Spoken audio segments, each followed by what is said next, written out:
Hi, CBY and Shabbat Shalom. I know you've been bombarded with messages from just about everyone at this point, including us, so I promise to keep this video as short as possible. The alternative would have been for me to send you one of my epically long 1,700-word email updates. So when I took on this role as CBY president 9 months ago, I never thought we'd face a threat that's as uncertain and challenging to both our lives and our livelihoods. At CBY, we're addressing a situation on two fronts. You can think of it a little bit like a restaurant with a front of the house and a back of the house. In the front, there are things we are doing that are readily visible to you, while in the back, there's work taking place behind the scenes that's just as critical to our success. Both need to work in lockstep. I want to start by summarizing what your board has been doing in the back of the house first to best insulate CBY against this pandemic. Now, those of you who know me know that I like to tell it like it is. I don't parse my words, and I don't believe in nuance. And if you don't know what I do for a living, and that includes my mom, who just turned 89 on March 25th, my expertise is in crisis management. The word crisis literally comes from the word Greek krisis, which means turning point in a disease. In my world, we worry less about what happened to cause a crisis and focus instead on the response. CBY's executive committee and the board very quickly recognized that we needed to move deftly, prudently, and proactively to best contain CBY's exposure to this disease. We looked at it spiritually, clinically, operationally, and of course, financially. And one of the first decisions we made was not to allow this crisis, this disease, to create another crisis for those who have served our community throughout the years. All of our staff, including our teachers and our maintenance staff, have and will be paid through this stay-at-home period. And as you saw, we needed to move our ungala, our casino night, to the fall. Spoiler alert, the new date is now November 5th, but please understand that this decision left us with about a $100,000 shortfall in this year's budget.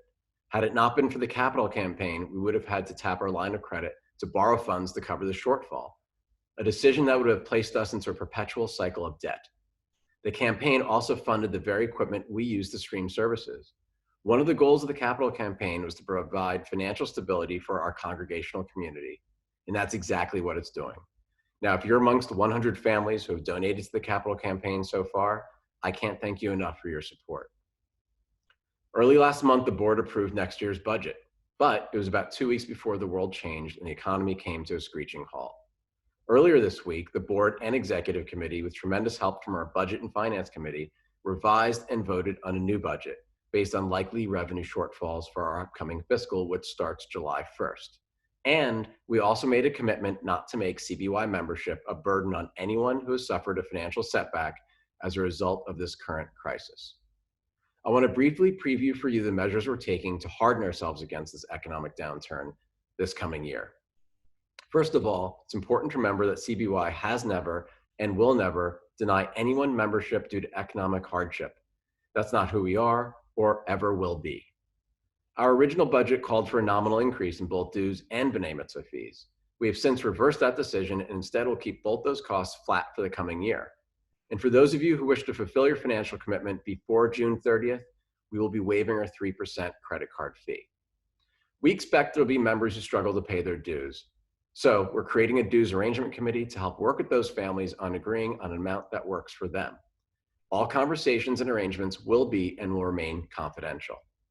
Now, if you have the ability to pay full dues next year, please do. If you're able to continue to support CBY through a donation, please do. As a reminder, part of the legislation that's been passed includes incentives for donations to support charities, and for good reason. We need your support now more than ever. We're also currently applying for a forgivable loan through the recently passed CARES Act, designed to help cover the costs of payroll, mortgage interest, and other associated costs through the stay-at-home period. Now, we don't know if we're going to get it yet, and if you have expertise in this area, please let us know because we could always use your help. Before all this happened, we had already been negotiating a refinance of our mortgage, a move that will save us over $250,000 over the next 10 years. Please know that these conversations are ongoing, and we're now waiting for the official commitment letter from the bank. Phase 2 of the capital campaign will launch when the time is appropriate. That is not today, but we do look forward to having many productive conversations once we get through this crisis. To those of you who have already pledged to support the campaign, we know that some of you may need to adjust your payment plans given the current financial realities. And of course, we're happy to work with you on developing a new structure that works for you. Finally, and this is a big one, I'm going to ask you in coming weeks to vote on an amendment to a resolution on the Weinstein Endowment. The amendment will allow the board to access the endowment's principal, not just the income, to provide a greater financial safety net for our JID program in the coming years.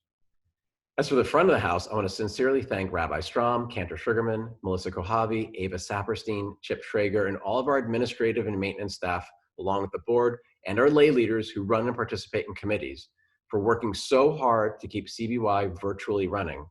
Spiritually by streaming services and holding Torah study, programmatically by offering opportunities for virtual engagement, and educationally through remote learning for our JID and B'nai Mitzvah students.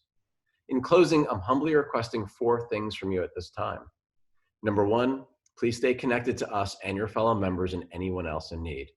Number 2, raise your hand if you have expertise and you think you can help our members at this time. We would really like to be able to identify you as a resource, from serious things like help with mental health services to less serious things, but nonetheless important, like tips on how to stay fit or make a great meal.